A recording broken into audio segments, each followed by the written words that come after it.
केते एक्सटेंशन कोल खदान को लेकर के जब अगस्त 2020 में यह परमिशन मांगी गई कि छत्तीसगढ़ में केते एक्सटेंशन कोल ब्लॉक को शुरू करने के लिए उसकी वन स्वीकृति जारी की जाए, ये चिट्ठी देखिए। तब कांग्रेस की सरकार छत्तीसगढ़ में थी और कांग्रेस की तत्कालीन सरकार ने इस बात को कहा कि कोल ब्लॉक के लिए वन स्वीकृति देने का जो पैरामीटर है, उस पैरामीटर में यह आता है कि क्या उस कोल खदान से 10 किलोमीटर के दायरे में कोई अभयारण्य तो नहीं है। तो था लेमरू एलिफेंट रिजर्व। क्या उस 10 किलोमीटर के दायरे में कोई पुरातात्विक महत्व की चीजें तो नहीं है। था दुनिया की सबसे प्राचीन नाट्यशालाओं में से एक, जहां पर बैठ करके कालिदास ने मेघदूत की रचना की थी, जो छत्तीसगढ़ का गौरव है, वह जगह भी 10 किलोमीटर के दायरे में आता है। क्या जहां पर कोल खदान प्रस्तावित है, ओपन कास्ट माइनिंग जहां प्रस्तावित है, उसके आसपास कोई ऐसी जगह तो नहीं है जो धार्मिक महत्व की जगह हो। वो भी है।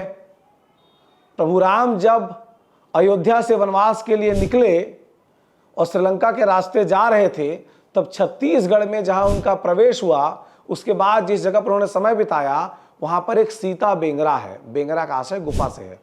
सीता माता की गुफा वहां पर है। भगवान के चरणों के निशान वहां पर है। भगवान ने जहां समय बिताया, उस पहाड़ी का नाम प्रभु राम के नाम पर रामगढ़ पड़ा। उस पहाड़ी की दूरी भी ओपन कास्ट माइनिंग यानी कि खुली खदान से 10 किलोमीटर के दायरे में है। इन तीनों तथ्यों को देखते हुए तत्कालीन कांग्रेस सरकार ने यह कहा कि लेमरू एलिफेंट रिजर्व प्रस्तावित है और जिन जिन जगहों का जिक्र किया गया है वो सभी 10 किलोमीटर से कम के दायरे में आते हैं, इसलिए इसको वन स्वीकृति देना फिलहाल उचित नहीं है। यानी कांग्रेस ने परमिशन नहीं दी। कांग्रेस की सरकार ने, जो हिंदुओं के नाम पर राजनीति करती है, ऐसी सरकार जिनसे यह अपेक्षा की जाती है कि जो राम मंदिर तो बनवाएंगे लेकिन राम की गुफाओं को नहीं तोड़ेंगे, राम के गढ़ को नुकसान नहीं पहुंचाएंगे, जो सीता माता की गुफा को नुकसान पहुंचाया जाए ऐसा कोई निर्णय नहीं लेंगे, उस सरकार ने बीते 26 जून को जो चिट्ठी उनकी ओर से आई है वहां के डीएफओ के जरिए, उसमें स्पष्ट संकेत मिला है कि जो दूरी कांग्रेस सरकार में 10 किलोमीटर से कम थी, वह भाजपा सरकार आने के बाद 11 किलोमीटर हो गई।